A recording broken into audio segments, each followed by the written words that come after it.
Hi everyone, this is Sig Suarez and welcome to another episode of Watch Manila. Before I proceed, please don't forget to like this video and subscribe to Watch Manila for more amazing content. Please also follow our Instagram at watch_MNL. This video is part 2 of our visit to Dubai to see the watch scene there. In part 1, we had the chance to have coffee in the IWC Big Pilot Cafe at the Dubai Mall and see the latest watches. We were also able to visit Omega, Rolex, Patek Philippe, and others. Now we start this episode with a visit to Vacheron Constantin boutique at the Dubai Mall. We were assisted by Jessie. Like IWC, this was by far the most accommodating Vacheron boutique I've been to. Jessie immediately brought us to the client lounge at the back of the boutique, where they have refreshments and an iPad for browsing Vacheron models. She brought out several pieces which she thought I may be interested in. She brought out a patrimony in white gold, a traditional small seconds in pink gold, and a traditional complete calendar in white gold. All these pieces were in limited availability in the boutique, and for some the only piece in the boutique. The watch which I was attracted to the most is the traditional small seconds in pink gold. For me, this is arguably the most well-executed small seconds dress watch today in the industry. Just look at that watch. The finishing is really close to perfect. The 38mm case size is on the dot. Like the two other presented to me and most of the other Vacheron watches, this one features the hallmark of Geneva or the Geneva seal, which represents high quality, craftsmanship, and reliability. After viewing the watches, we were toured by Jessie around the store.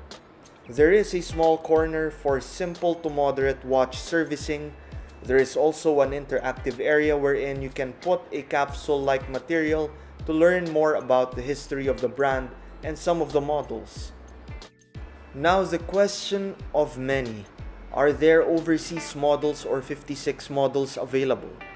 There are no overseas models currently available, and as for the 56, the only one available is the 56 complete calendar in pink gold.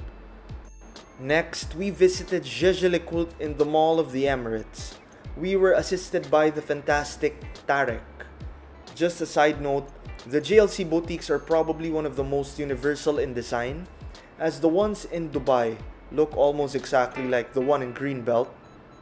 Patek brought us to the lounge at the back to discuss about watches. We ended up talking for a long time that we didn't even realize that it's already been over an hour. At that time, Patek excused himself to get two special watches from the vault. He brought out a Memo Vox and a limited edition Master Ultra Thin Kingsman watch. I've long wanted to get up close with a Memo Vox, as I am amazed at the technical marvel of JLC for being able to integrate the alarm function to a relatively thin watch. Patek demonstrated the Memo Vox to us. And then I'll just forward the time. And then the indicator in the middle, this one, with the GG sign, is countdown. That's what we call this watch the timer. So countdown, like 3 hours remaining, 2 hours remaining. You can see it's 8 hours remaining, 7 hours remaining, 4, see? 3 hours remaining, 2, 1, and 0. And you can see the hammer here. And also feel the vibration. Reminding you with sound. Yeah. This beat, remind you with sound. Just imagine the hours spent by the watchmakers to create this watch. It's absolutely breathtaking. However, I was most taken away by the Kingsman watch as it was very thin.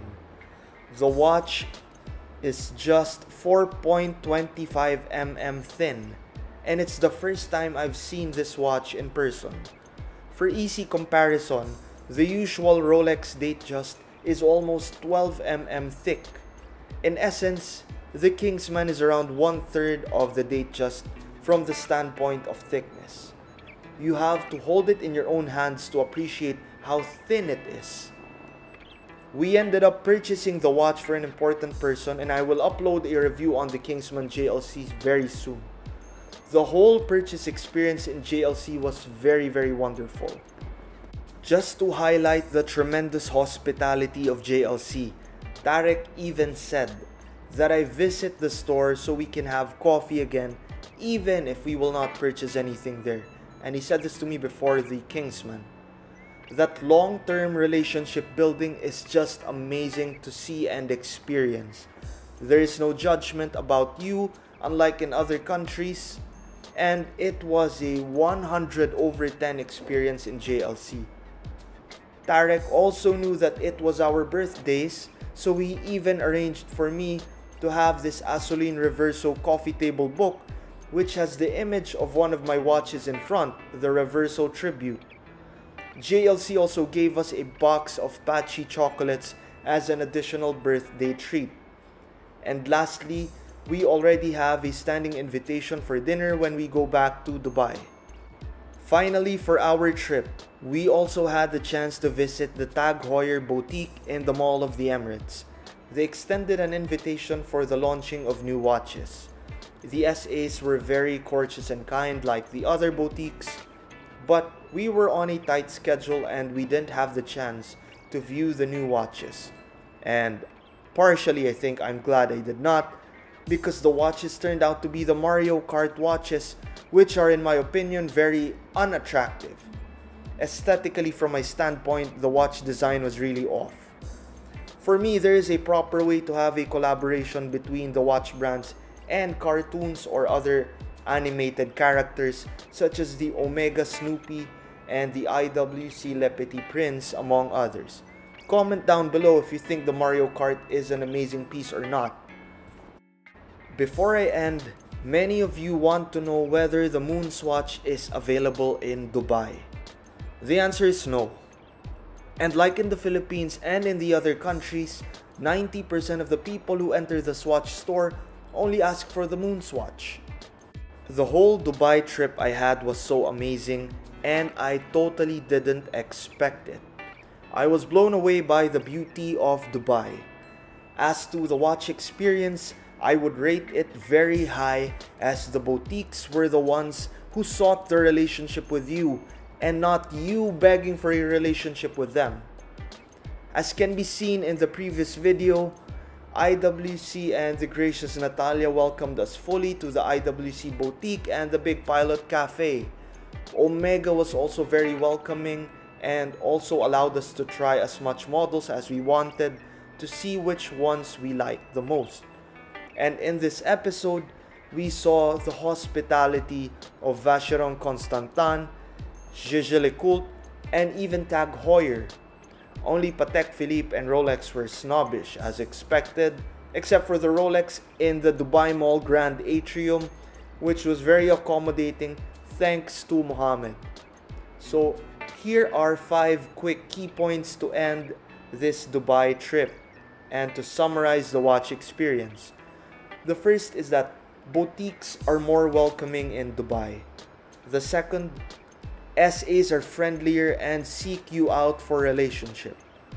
The third, prices are not lower here in Dubai, even with the 4.2 tax rebate. Fourth, the models are more complete as it is a regional hub. And the last is that almost all of the brands which you need are here in Dubai. I will definitely be back in Dubai. That was one great trip, and I hope you enjoyed this video as much as I enjoyed the trip. And please do visit Dubai to see and to feel the watch experience for yourself if you have the chance. Thank you for watching this episode. This has been Sig Suarez, and please continue to join me. Watch the watches.